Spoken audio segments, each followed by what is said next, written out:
Hey there, it's your favorite channel here coming at you with some juicy news about this YouTube finance personality, Joshua Mayo.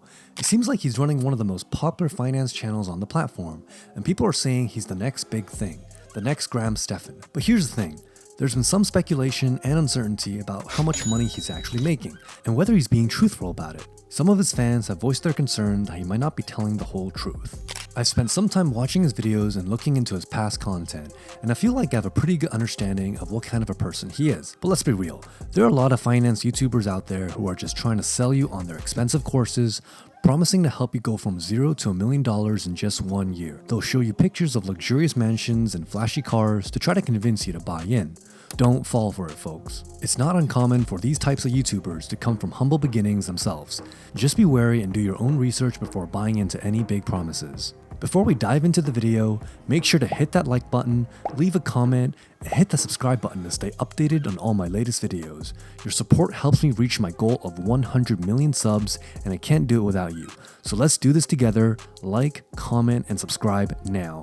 However, let's dig deeper and discover who Joshua is and understand how he became who he is. Joshua had a pretty rough start in life. He grew up in the tough city of Detroit with his two older brothers, and due to his parents' divorce, he had to live in government-subsidized housing.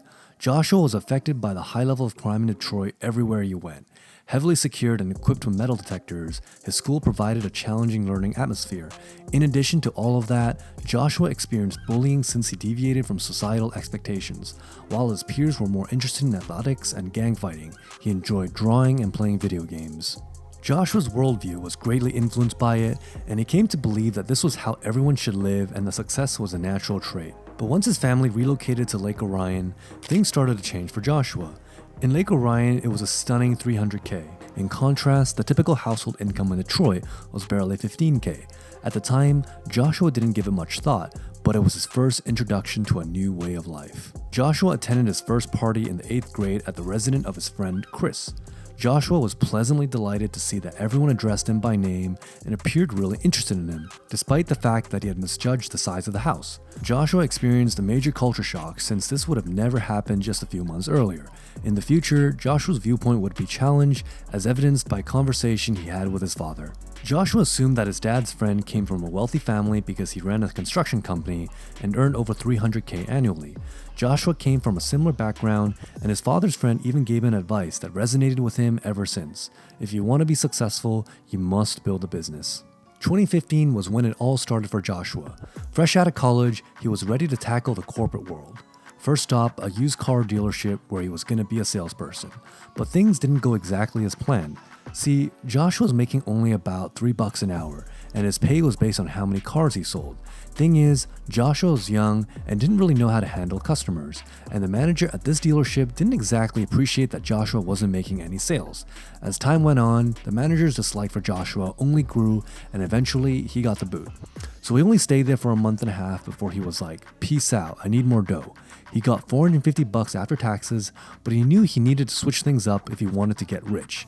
So he tried working at a staffing agency, but he was only making about $20 an hour, which ain't exactly what you call ballin'. Joshua was like, "I can't live like this," and after 2 years he quit. He had no savings, but he was determined to become wealthy, so he started searching online for ways to make money. Eventually, he stumbled upon day trading and saw that some YouTubers were killing it with it. He was like, "I want to try that," and started documenting all of his trades on a channel called Day Trading Only.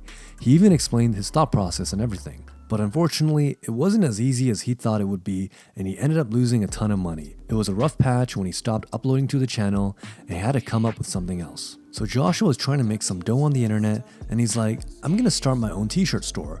His designs weren't super fancy or anything, but he did something that made all the difference. He needed a website for his store, but he didn't have the money to pay someone to do it. So he was like, "I'm gonna teach myself how to do it." After 3 weeks of learning and stuff, his store was live, and he's like, "Yo, I wonder if I can make this a side hustle." So he goes on this website called Upwork and starts offering his services. He made $5 for his first jobs, but as he got more and more projects, they got bigger and bigger. His services and reviews were so good that Upwork actually interviewed him.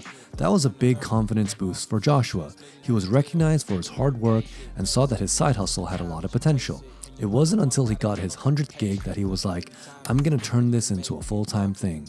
Joshua was making a good living with an annual income of $80K, but he wanted to level up.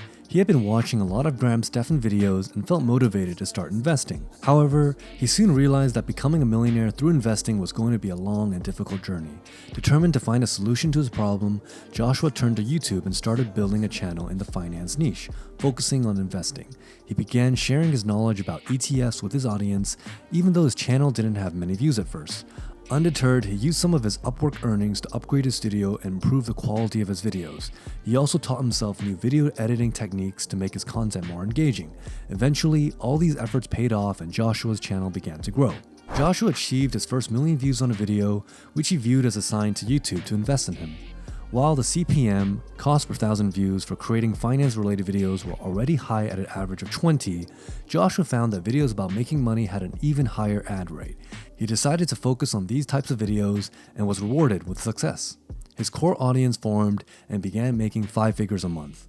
Although he worked long hours, Joshua couldn't believe how much money he was making. Starting his own business has always been a dream, and YouTube helped make it a reality. Despite speculation about his content, there's no denying the hard work Joshua has put in to get to where he is today. If you're interested in learning more about how Joshua made his first millions online, be sure to check out the first link in the description. And don't forget to leave a comment below with the YouTuber you'd like to see featured on the channel next.